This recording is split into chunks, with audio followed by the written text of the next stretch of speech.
All right, ladies and gentlemen, welcome back. Here we are in Lesson 11, U.S. History for Semester 1, and we're talking this time about Reconstruction. Reconstruction happened between about 1865 and 1877, and really was the attempt by the Union to, as the name would suggest, come back together as one nation. It had been the Confederates and the Union, and now we're attempting to try to put the nation back together after this brutal experience called the Civil War. So really what we're going to be looking at now is what were the efforts that were made by the politicians, both at the federal level and at the state level, to try to create a single union again, and what were some of the things happening also at the same time with these now newly freed black African American citizens of the United States, and how on earth were we going to bring them into our society in a way that was meaningful. So the first thing we need to look at is the issue of the end of slavery. Slavery obviously had been something that had been associated with the United States before there was even a United States. And as we saw, the U.S. Constitution kind of sidestepped the issue by not dealing with it. And so it really took the Civil War to address the issue and eventually lead to Lincoln's emancipation of the slaves. At the conclusion of the Civil War, it was obvious that we needed to make sure that that emancipation was legal by having two new amendments come into the Constitution. The first was the 13th Amendment, which outlawed slavery in the United States and any territories of the U.S., so essentially abolished slavery by the 13th Amendment. And the 14th Amendment was then the follow-up of that really was intended to protect the legal rights of those former slaves. So instead of just sending them off to, try to do the best they could in this new nation, it tried to institute some protections.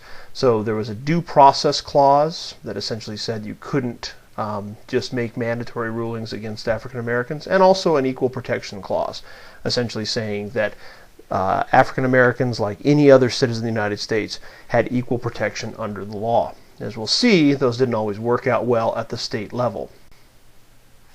In fact, very quickly, the southern state legislators, once they came back together, passed a number of laws which broke those amendments. But the federal government was not powerful enough really to knock these state laws down.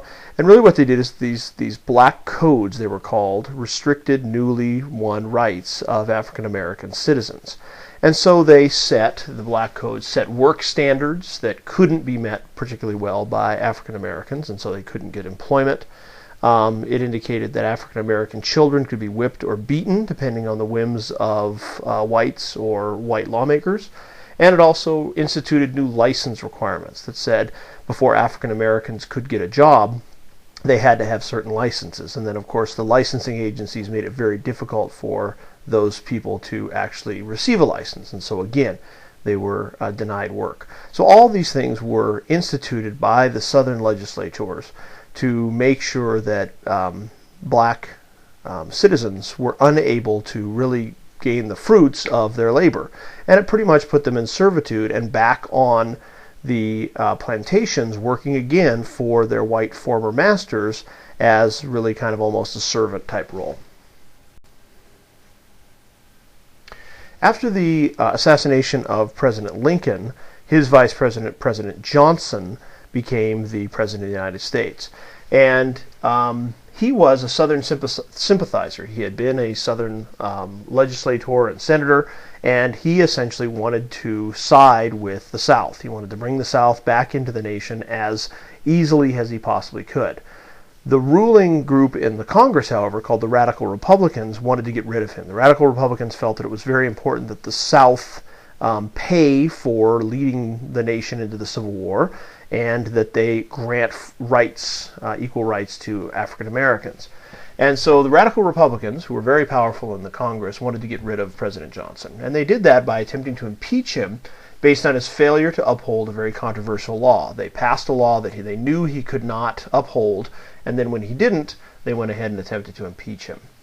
The House, it takes both of the sections of Congress to impeach a president, so the House voted to impeach, but the Senate was unable to reach the two-thirds required majority, and so he was impeached in the House but not in the Senate.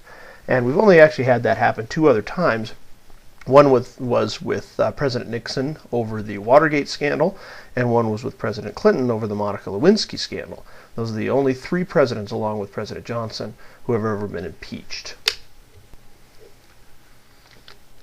Down in the South at the time of Reconstruction, there were a number of people that were trying to take advantage or coming down from the North to be part of this Reconstruction opportunity. And they were called carpetbaggers by the South, because they carried a bag with all their possessions on it called a carpetbag as they came down from the North to the South.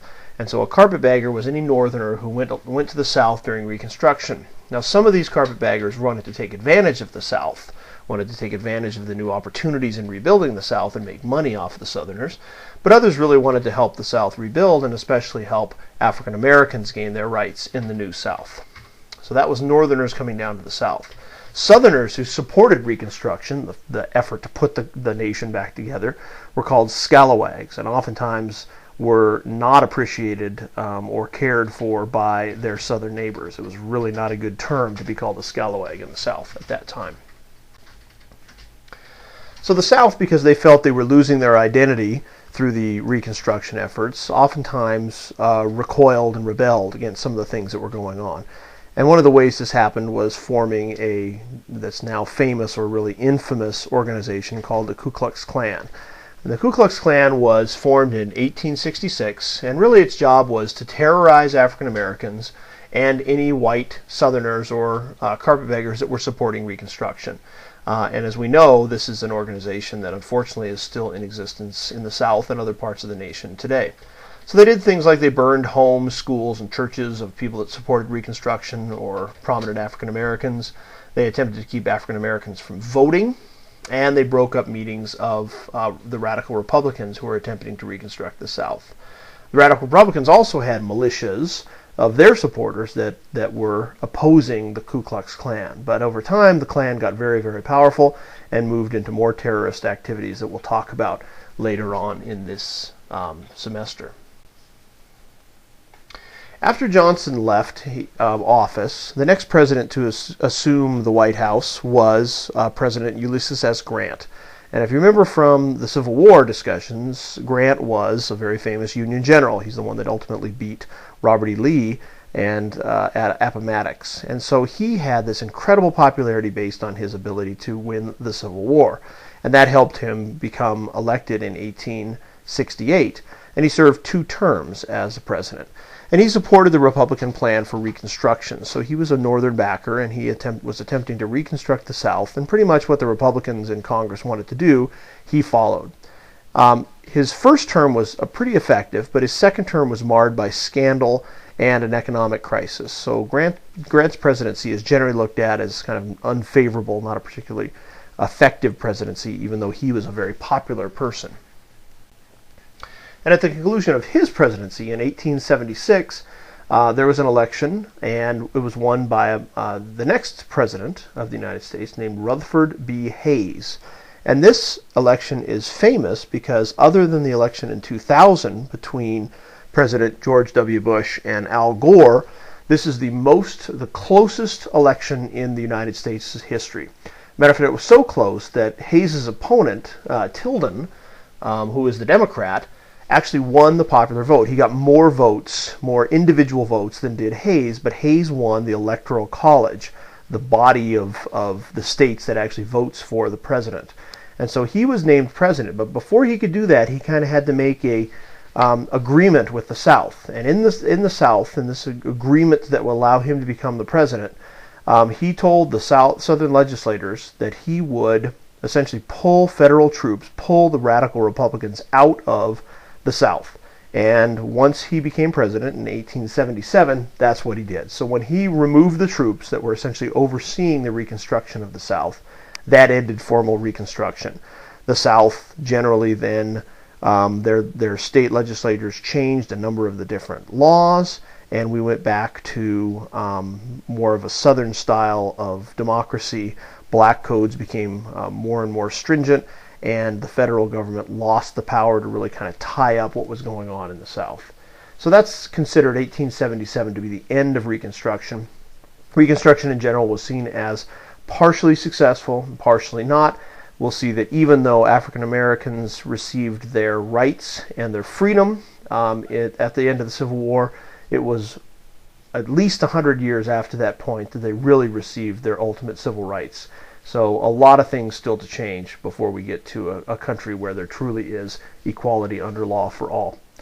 So we'll take a look more at this in the coming weeks, and we'll talk to you soon.